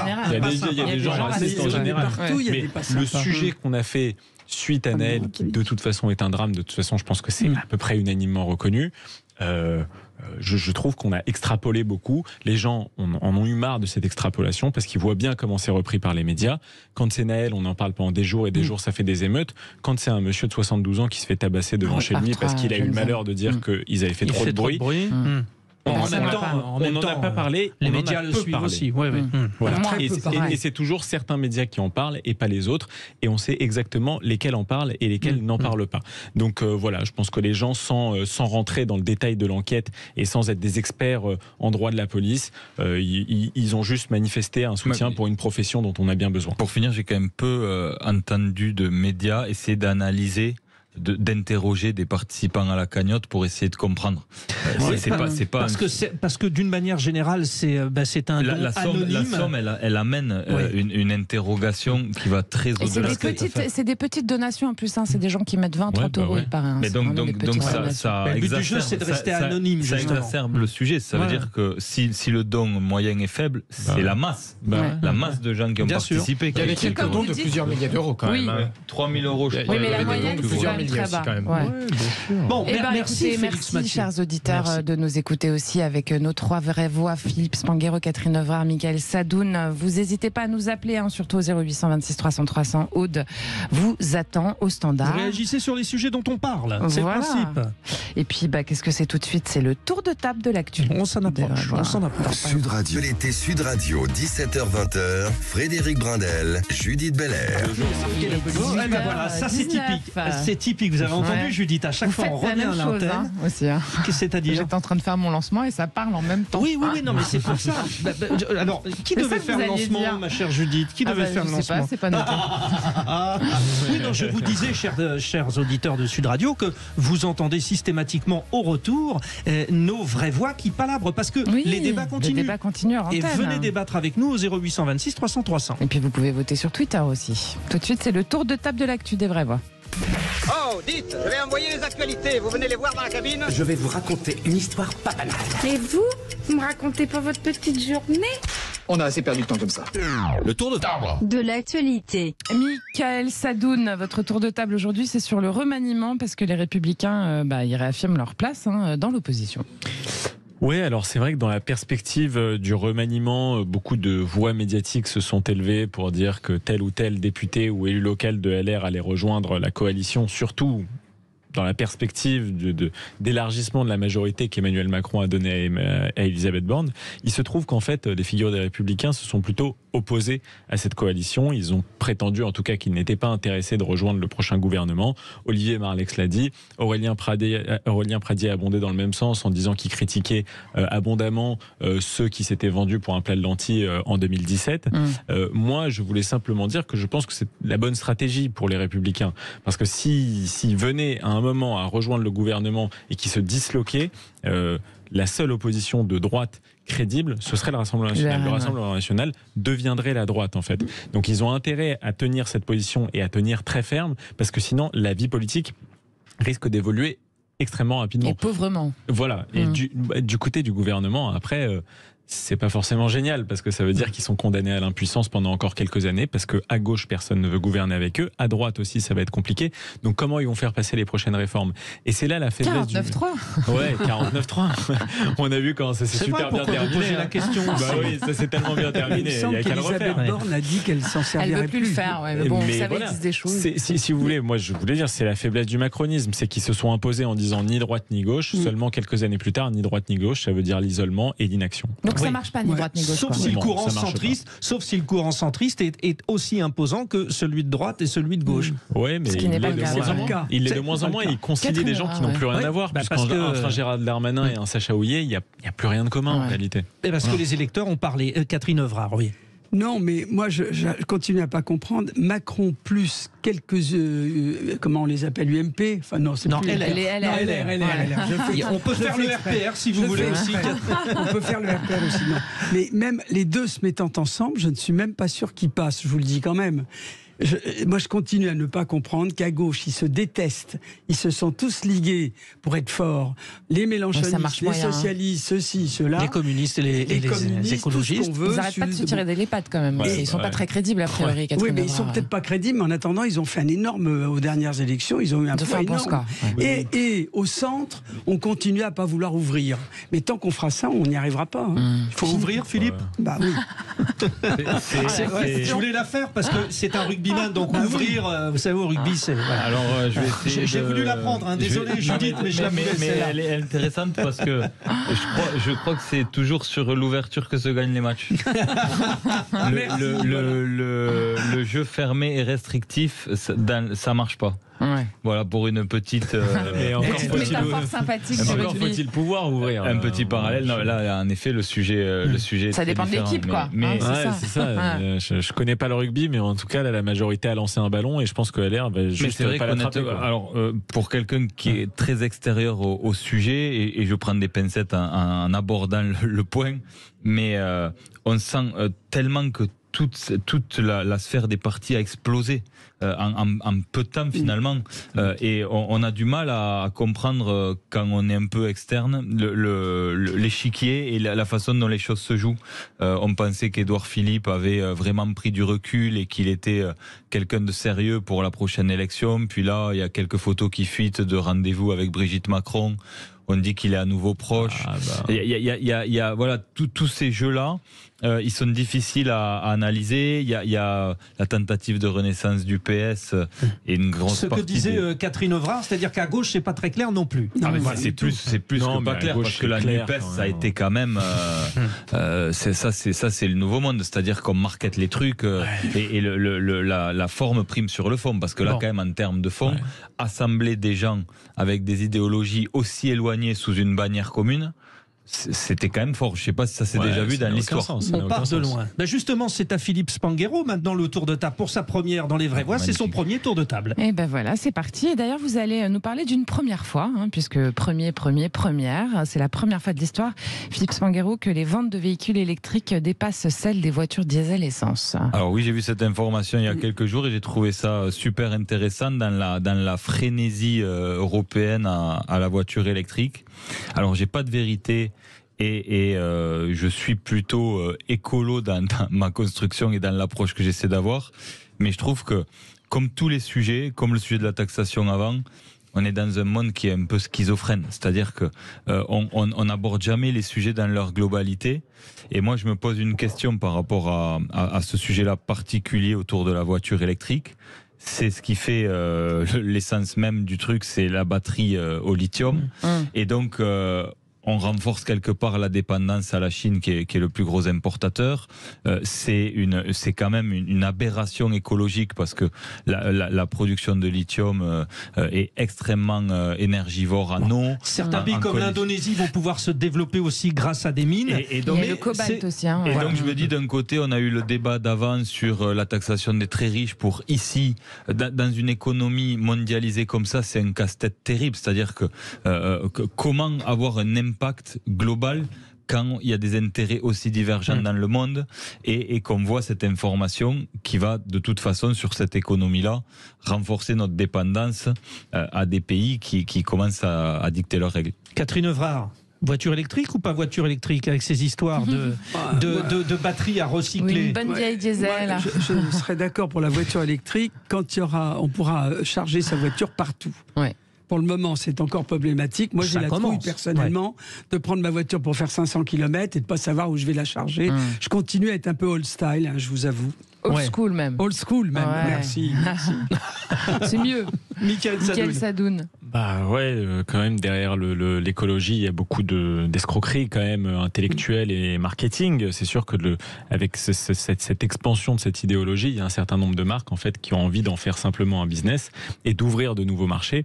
La voiture électrique, très franchement, quand on voit les avis d'experts sur la question, ils vous disent que sur l'ensemble du cycle de vie, c'est-à-dire de l'extraction des terres rares qui sont à 90% en Chine, au recyclage des batteries, c'est beaucoup moins écolo que d'acheter les nouvelles voitures à essence qui consomment beaucoup moins que par le passé. Et les hybrides aussi, il y a les hybrides. Voilà, avec les hybrides. Donc bon, il faut faire preuve de rationalité sur ce genre de sujet au lieu de passer par le marketing. Et moi, je pense personnellement que le défi écologique est tel qu'on ne s'en sortira pas que par le progrès technique. Je pense qu'il y aura aussi une question de sobriété, de nouveaux modes de consommation. Donc je ne crois pas ceux qui pensent qu'on ne s'en sortira que par le progrès technique. C'était le tour de table. C'était le tour de table des vraies voix. Puis dans quelques instants, ça va être le coup de projecteur des vraies voix.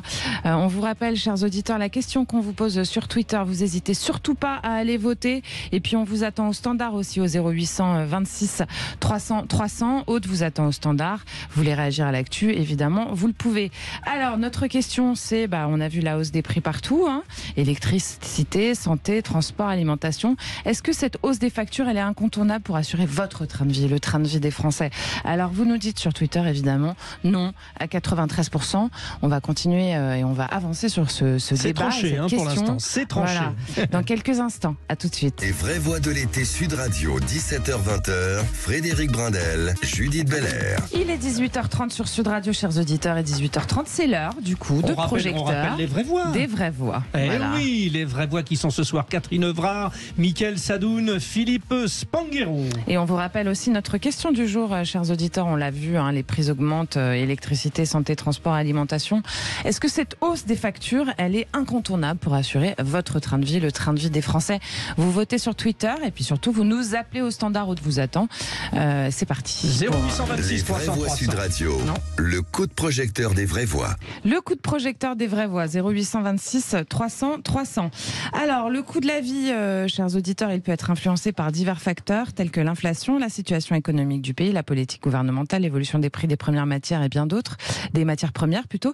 Il est important de noter que ces décisions politiques et économiques, elles peuvent être complexes et qu'il peut y avoir différents points de vue sur la meilleure manière de garantir le bien-être économique et social de notre pays. Alors, qu'est-ce que vous en pensez, vous? C'est du coup, effectivement, la question qu'on vous pose sur Twitter. Et puis, on reçoit également Gilbert Sett, qui est professeur d'économie à la Neoma Business School, auteur de Travail et changement technologique de la civilisation de l'usine à celle du numérique chez Odile Jacob. Bonsoir, Gilbert Sett.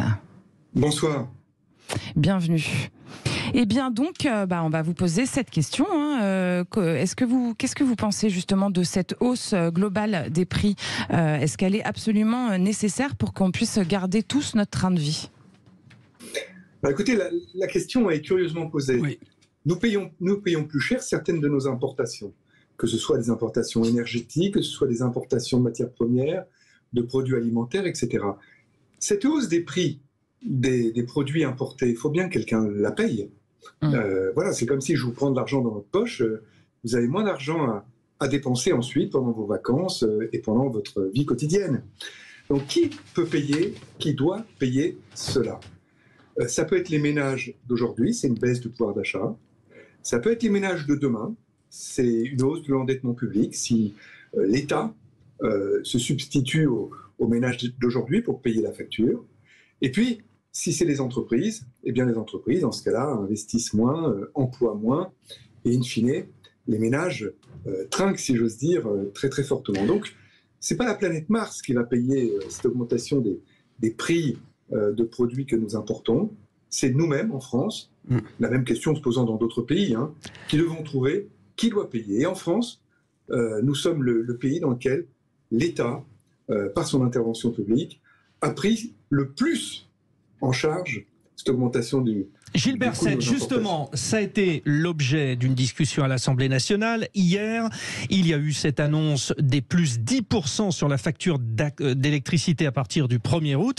Écoutez cette intervention donc du député Rassemblement national, Jordan Guiton, qui interpelle le ministre de l'économie. Où est votre parole, monsieur le ministre, lorsque vous annonciez qu'il n'y aurait pas de rattrapage sur les prix de l'électricité en 2023 ? Quand allez-vous reprendre le contrôle sur les prix de l'électricité et enfin appliquer les mesures de bon sens portées par Marine Le Pen en revenant aux tarifs réglementés, en désindexant le prix de l'électricité sur celui du gaz, en abaissant le taux de TVA de 20 à 5,5 sur toutes les énergies dont l'électricité et pour le pouvoir d'achat des Français? En voilà des solutions. Tour de table, les vraies voix, avant de revenir vers vous, notre spécialiste Gilbert Sett. D'accord sur ce constat, Philippe Spanghero? On ne peut qu'être d'accord, il est assez clair. Après, la vraie question, c'est est-ce que cette dynamique va s'enrayer? En fait, on a du mal à comprendre quand on est consommateur ce qui est légitime. j'ai l'impression que des fois on découvre que l'Ukraine finalement qu'on était aussi dépendant de l'Ukraine pour tout un tas de produits de première nécessité. Donc j'aimerais savoir si tout ça est conjoncturel ou structurel et où ça va s'arrêter. Parce que là, il y a encore des annonces sur des hausses du coût de l'énergie et de l'électricité, 17% pour la fin d'année 2023, 17% pour premier semestre 2024. Et donc, quand on voit à quel point nos industries en sont dépendantes, la fuite en avant continue. Et en face, le revenu des ménages dont on parlait, il n'augmente pas à ces niveaux-là, très loin de là. Donc, il y a quand même... Gilles Berset répond à cette question finalement conjoncturelle et structurelle. Ou structurelle? Alors, ça peut devenir structurel, bien évidemment, si les prix de ces produits que nous importons restent élevés. Alors, pour l'instant, ils ont baissé, ils ont diminué, mais dans la consommation, dans le panier de consommation des ménages français, ils ont moins diminué, bien évidemment, que dans d'autres pays qui ont moins déployé des mesures d'une ampleur incroyable, comme le bouclier tarifaire, comme la ristourne à la pompe, ce genre de choses. Mais il faut bien voir que parmi les solutions qui étaient proposées par la personne que vous avez interviewée, la majorité d'entre elles reportent la dette sur nos enfants. Baisser la TVA, par exemple, sur les produits énergétiques, c'est très bien, oui. Bien sûr, ça, c'est dans la tête de tout le monde. Mais ça veut dire quoi? Ça veut dire qu'il y a moins de recettes publiques, ça veut dire qu'il y a plus de déséquilibre des comptes publics, plus de dettes publiques. Et ça veut dire que nos enfants auront à rembourser une dette publique plus élevée. Encore une fois, il n'y a pas de magie, il n'y a pas de tour de magie. Nous payons plus cher ces produits que nous importons, quelqu'un doit payer la facture. Ça peut être vous, nous maintenant, ça peut être nos enfants si c'est de la dette publique, et si c'est les entreprises, eh bien ça se passe très mal pour l'emploi et l'investissement. Il n'y a pas de mystère, il n'y a pas de secret. Il faut bien que quelqu'un paye. Catherine Evrard, dans ce que dit Gilles Berset, il y a notamment justement ce problème d'import qu'on fait beaucoup et le problème de production finalement qu'on a globalement dans le pays aussi. Oui, mais moi ce qui m'étonne un peu, excusez-moi, c'est qu'on parle surtout de coûts supplémentaires et on ne parle jamais de baisser les dépenses. Moi je trouve ça basique dans une économie basique. Baisser les dépenses, c'est baisser les taxes, dégraisser l'État. Je ne devrais pas le dire, mais je vous le dis. C'est ce que je voulais dire tout à l'heure. Et augmenter les gains. Tant qu'on n'aura pas compris ça, c'est-à-dire diminuer le coût horaire de la production pour en avoir plus. Et on ne parle jamais de baisser les dépenses. On ne parle que d'augmentation des taxes. Bon, moi, alors, il y a notamment ce matin dans le quotidien L'Opinion un sujet par Raphaël Legendre qui, alors c'est un très beau titre, il dit « Nos factures flambent et nous regardons ailleurs ». Et en fait, ce qu'il dit, il y a une échappatoire, c'est plus de travail, de croissance, plus de recettes, car avec l'indispensable et très coûteuse transition écologique, nous ne sommes qu'au début de l'histoire de vie très chère, Michael. Il y avait un ancien président qui disait travailler plus pour dépenser plus, c'est pour gagner plus. Pour gagner plus. Bah oui, c'est pareil. Moi je pense que c'est une formule qui devrait toujours marcher. Je pense que le gouvernement s'inscrit plutôt dans cette ligne. La réforme de l'assurance chômage comme la réforme des retraites le montre. Je pense quand même que va y avoir un problème. Le gouvernement va pas pouvoir diminuer les dépenses aussi rapidement parce qu'il y a un contexte économique qui est encore assez compliqué.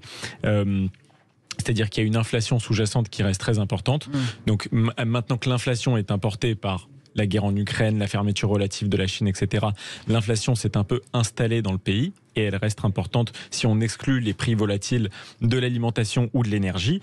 Et c'est très compliqué pour eux de se financer sur les marchés financiers avec les taux d'intérêt qui remontent, etc. Donc je pense qu'il va y avoir augmentation du taux d'impôt, alors même qu'on bat le record mondial. Donc je pense que ça va se poursuivre. Ça a déjà commencé avec les suppressions de niches fiscales annoncées par Bruno Le Maire, mais je pense que ça va se poursuivre. Là, ils ont déjà annoncé des augmentations de taxes sur l'alcool et sur le tabac. Gabriel Attal l'a annoncé.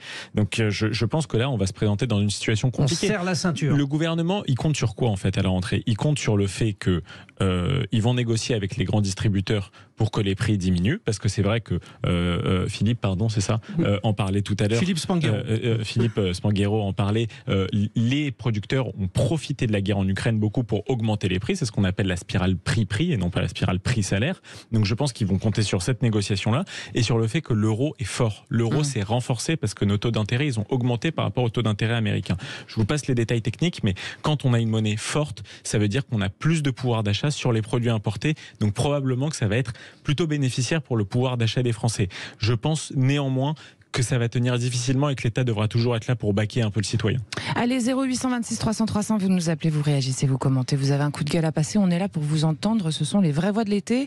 Et on est toujours avec notre auditeur, Thierry. Thierry, vous êtes là? Ah non, on est avec Laurent. Il y a Laurent de Bordeaux qui vient d'appeler au 0820. Laurent, parce qu'on va retrouver Thierry après. Allez, Laurent de Bordeaux. Oui, tout à fait. Écoutez, moi je voulais intervenir parce que je suis étonné en fait du calme finalement qui règne parce que on est en face d'une catastrophe. Il faut savoir que le marché européen électricité est une catastrophe pour la France. Ça, c'est la première chose. Il faut à tout prix que la France puisse sortir du marché européen, car toute cette énergie, toute cette électricité qui augmente à cause justement du marché européen, entraîne une hausse de l'électricité chez les boulangers, chez les bouchers, dans toutes les entreprises françaises. Et l'économie, c'est simplement de l'électricité transformée, de l'énergie transformée. Donc l'énergie augmentant, parce que nous ne sommes pas sortis du marché européen, et qu'est-ce que l'on a? On a une inflation galopante en permanence. Donc je suis étonné, excusez-moi, Laurent, en Angleterre, où ils sont sortis de l'Europe, ils sont à 80% de plus sur leur facture d'électricité. Oui, je vous dis ça comme ça en passant. Oui, mais quand même, où va l'argent? Ah oui, mais ça, c'est une différence parce que le Royaume-Uni dépend du gaz. Laurent répond à Judith. Moi, je vais continuer. Le débat est très intéressant. La France, avec son parc nucléaire, devrait avoir l'électricité la moins chère en France. C'est 600 € le mégawattheure. L'Espagne est sortie, le Portugal est sorti. On devrait avoir l'énergie la moins chère. Oui, non, mais ça, c'est sûr. L'augmentation du prix de l'énergie au Royaume-uni, il est dû au fait que le Royaume-Uni est très, très dépendant du gaz. Et que nous ne sommes pas nous sommes moins dépendants du gaz. Nous étions beaucoup dépendants du nucléaire et nous avions un système d'énergie qui était autosuffisant et peu cher. Et c'est vrai que le tarif ARENH et l'intégration obligatoire de la France dans les circuits de distribution d'électricité européenne, etc., a fait monter le tarif de l'électricité. Ça a aussi plongé EDF dans une catastrophe financière qui coûte extrêmement cher. Laurent veut ajouter quelque chose? Voilà, ce que je voulais rajouter, c'est que ce qu'il faut bien comprendre, c'est qu'en fait, pourquoi est-ce qu'on a ce système-là? Parce qu'on devrait tous se battre en France. Ça fait 50 ans, nous avons un parc nucléaire qui est extraordinaire. On était le premier pays mondial avec un parc nucléaire. Nous avions une avance compétitive extraordinaire. Une avance compétitive pour nos industries par rapport à l'Allemagne. L'Allemagne qui n'a pas fait ce choix, qui a fait un choix de sortir du nucléaire, se retrouve avec une énergie beaucoup plus chère. Et donc, du coup, ils ont eu peur, en effet, que notre énergie moins chère favorise notre industrie. Ce qu'ils ont fait, ils sont très malins, mais on s'est fait entièrement entoulouper. C'est-à-dire que là, nous sommes en train de financer, finalement, les entreprises allemandes avec un dumping grâce à notre énergie nucléaire moins chère, parce que eux devraient avoir une énergie électrique 2 à 3 fois plus cher avec le charbon, avec le gaz. Et merci Laurent. On en parle bien sûr. Gilles Berset est avec nous toujours, notre économiste, et il débriefera. Et on va continuer quand même avec notre auditeur fil rouge, Thierry, qui est toujours là. Thierry, bonjour. Oui. Alors Thierry, justement, est-ce qu'on finance l'électricité de l'Allemagne? Qu'est-ce que vous pensez de tout ça en fait? Oui, je pense que c'est tout à fait vrai. Je pense que l'auditeur avant moi a raison. Et moi, je suis comme de nombreuses personnes, je pense. Je ne comprends pas que l'État français ne décide pas de faire comme l'Espagne et le Portugal, de sortir de ces règles européennes où on paye une électricité trop chère. Beaucoup trop cher. L'Espagne l'a fait, le Portugal l'a fait. Et juste, je voudrais faire une autre remarque encore par rapport à tout ce qui a été dit avant. Un moyen de financer beaucoup de choses, l'écologie, etc. Il faut savoir que le bloc européen, la communauté européenne, est le bloc économique le moins protectionniste au monde. Bon, tout le monde vend n'importe quoi à l'Europe. On pourrait mettre des taxes même faibles. Ça rapporterait des milliards qui pourraient financer tout un tas de choses. Bon, deux arguments très clairs, deux expositions très claires au 0826 300 300. Gilles Berset, vous, notre spécialiste économie, réaction rapide sur ce qui vient d'être dit, puis on retourne au 0826 300 300. Alors, beaucoup de choses ont été dites. Ce qui est sûr, c'est qu'à très long terme, le financement de tous les dangers auxquels nous faisons face, que ce soit la transition climatique, que ce soit l'augmentation des prix de l'énergie, que ce soit les réformes qui sont indispensables à faire, tout ça, ça passera par l'augmentation du taux d'emploi et de la quantité de travail en France. Si on travaillait autant simplement que les Néerlandais, qui est un pays, par exemple, les pays nordiques et scandinaves, qui sont des pays très heureux, eh bien, nous aurions énormément de recettes publiques en plus 100 à 120 milliards par an en plus dans les caisses publiques. On pourrait faire face à beaucoup de difficultés. Ça, c'est le premier point. Deuxième point, quand on parle de diminuer les dépenses, c'est pas facile. Alors, moins de policiers, moins d'enseignants, moins d'infirmières. Ça, on sait tous. Moins de députés. Mais c'est pas là. Mais en revanche, les collectivités territoriales, etc. Moi, j'ai une solution. Moins d'administratifs dans l'hôpital. Attendez, Gilbert Sadoun, 2 secondes. Michael Sadoun. Gilbert Sadoun. Chacun a sa petite idée là-dessus. Néanmoins, c'est pas les mêmes pour les uns et pour les autres.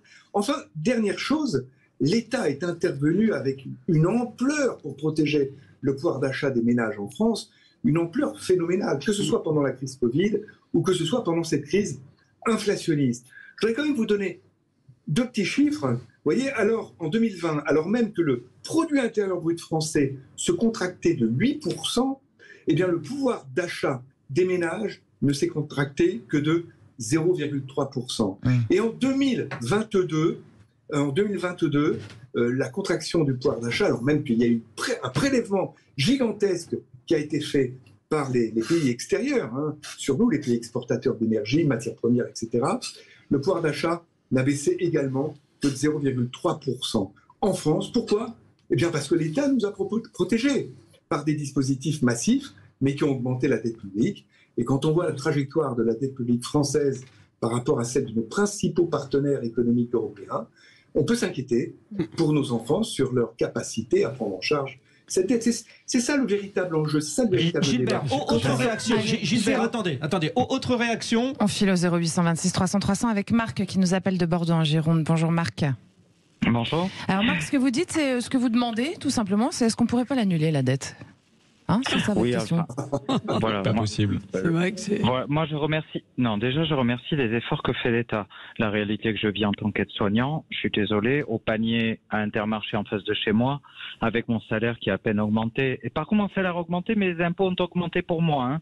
Donc, en gros, au lieu de gagner 150 € de plus par mois, je gagne que 100 € de plus par mois. Donc, je remercie, je contribue. Par contre, je pose la question. Où ça s'arrête, nos enfants, nos petits-enfants, d'accord, mais à un moment donné, il me semble bien qu'en Afrique, il y avait peut-être des intérêts miniers, on a annulé purement et simplement des dettes. Est-ce que des banquiers qui nous prêtent peuvent faire un effort à un moment donné pour annuler des dettes?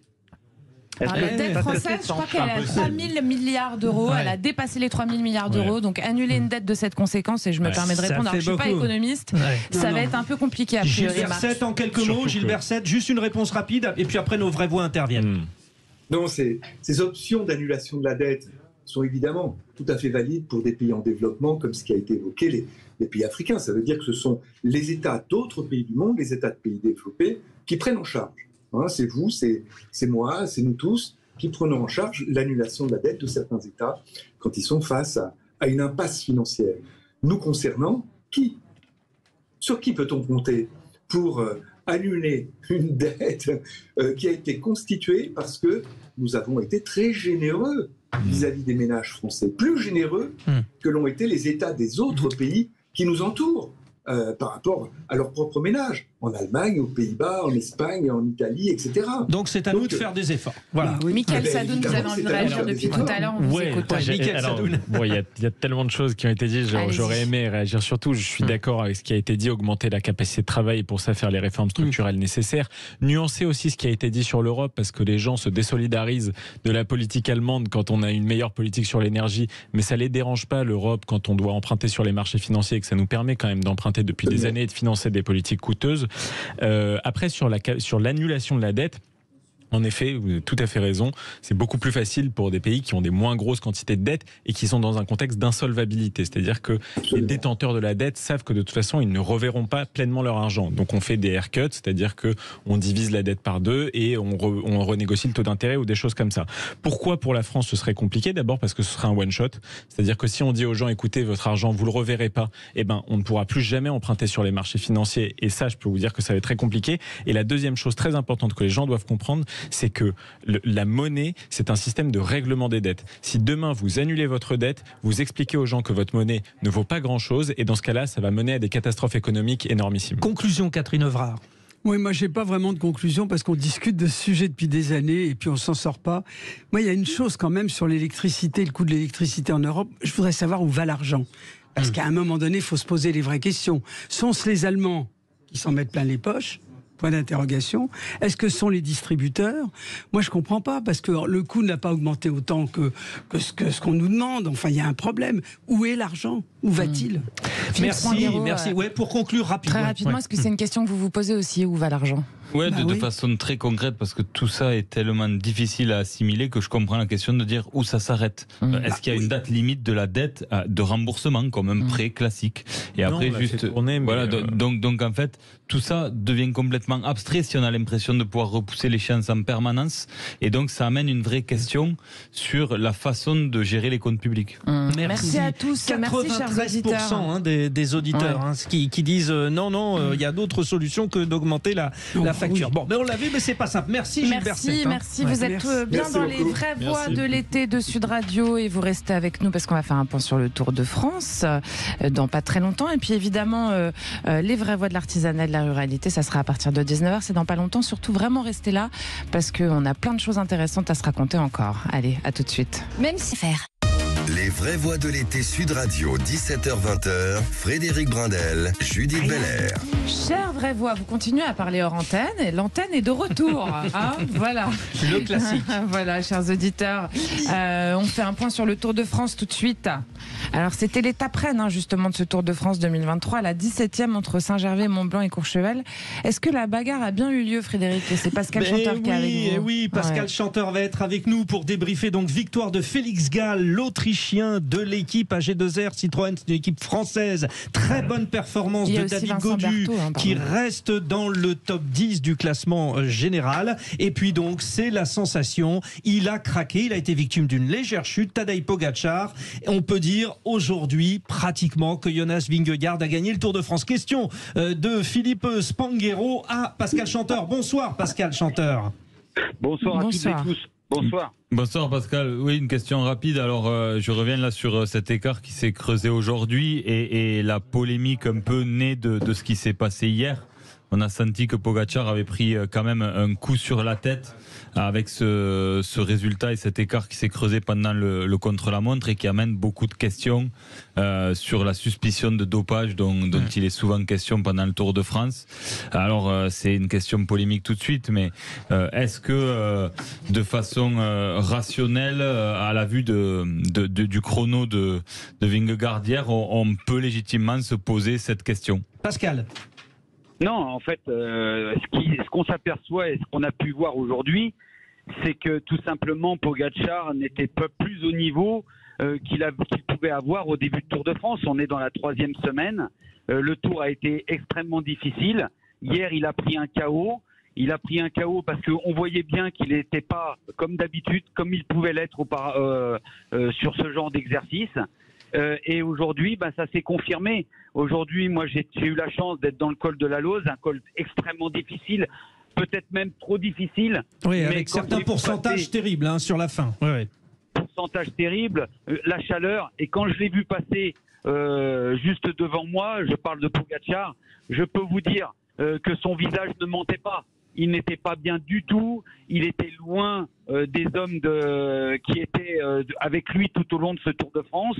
Donc, il était tout simplement pas à son niveau. Et ça s'est donc déjà vu hier sur 22 km. Bon. Et aujourd'hui, il y a eu la conclusion. Michael Sado, Pascal, oui, vous vouliez rajouter. Allez-y. Oui, juste après la polémique, le fait de systématiquement d'avoir un petit peu de suspicion sur le sport cycliste, oui, parce qu'il y a eu cette historique, parce que c'est de 98, mais comme je le dis, c'est que 98, aujourd'hui, les gamins qui sont sur le Tour de France, parce que pour la plupart, ce sont des gamins, ils ont 22, 23, 24 ans, ils n'étaient pas nés. Donc ne leur faisons pas payer les erreurs du passé. Et ça, c'est quelque chose d'important. Bon, non, c'est pas tant 98, effectivement, Pascal. Bon, vous étiez coureur professionnel, vous aviez pris la parole. C'est juste par rapport à ce que dit Philippe Spanghero. Aujourd'hui, quand on a un gars qui fait mieux que Armstrong, dont on sait les pratiques, et là, c'était fin des années 2000. Voilà. Alors, question, Mickaël Sadoun. Bon, moi, mon inculture en matière de cyclisme est vraiment encyclopédique, mais récemment, j'ai vu un documentaire sur le Tour de France qui passait sur le service public, je crois sur France 2, et il parlait de l'évolution du Tour de France en disant que c'était à la base une cérémonie extrêmement populaire de la France, avec des marques un peu iconiques, etc., des coureurs extrêmement populaires, et que dans le temps, ça s'était un peu dégradé, cette image, parce que trop d'importance des sponsors, malheureusement, évidemment, ces histoires de dopage. Comment est-ce que vous décririez l'ambiance du Tour de France aujourd'hui? Est-ce qu'on est retourné à cette ambiance de fête populaire, ou est-ce que ça jouit d'une moins grande popularité que par le passé? Un peu trop populaire aujourd'hui parce que c'est encore bloqué dans la montée, les gens bloquent la route, un peu, Pascal Chanteur. Non, mais alors, je vais vous dire en ce moment, alors peut-être que c'est suite au Covid et à l'après-Covid, mais aujourd'hui, il y a énormément de monde, et qui plus est dans les Alpes, vu qu'on est quand même pas mal de jours sur les Alpes, c'est incroyable. Et puis après, au sujet des générations, mais il y a de tout. Il y a des plus jeunes aux plus anciens, des tout petits, des très vieux. Quand je dis des très vieux, c'est pas péjoratif, mais des gens de 80 ans. Moi, j'étais sur le bord de la route dans le col de la Loze. J'étais avec deux personnes âgées qui étaient folles de vélo et qui connaissaient tous les coureurs. Et j'avais juste à côté d'eux leurs petits-enfants, qui avaient des sacs pleins de cadeaux de la caravane publicitaire, et qui eux aussi encourageaient tous les coureurs, parce que encore la magie. Un par un. Bon, merci beaucoup, Pascal. Sur 10 secondes, Philippe Spanghero. Pour le côté cocorico, il faut rappeler quand même que le Tour de France, c'est le plus gros événement annuel sportif mondial, équivalent en termes de téléspectateurs aux Coupes du Monde de foot et aux Jeux Olympiques. C'est colossal. 12 millions de spectateurs. Et champagne pour le vainqueur. Et champagne pour le vainqueur. Alors, à consommer avec modération. Ça, mais effectivement, Catherine Evra, vous avez vu, n'est pas rentrée dans le jeu, mais elle a le sens des choses importantes. Voilà. Et merci à vous trois, les vrais voix. On l'a gardée au frais. Ah bon? Mais non, mais buvez-la. Mais non, on va la boire à un moment donné avec modération. Merci les vraies voix du jour. Mickaël Sadoun, merci Catherine Evra. Philippe Spanghero, vous restez avec nous pour le 19-20. Et chers auditeurs, vous aussi, vous restez là. À tout de suite. Bye bye.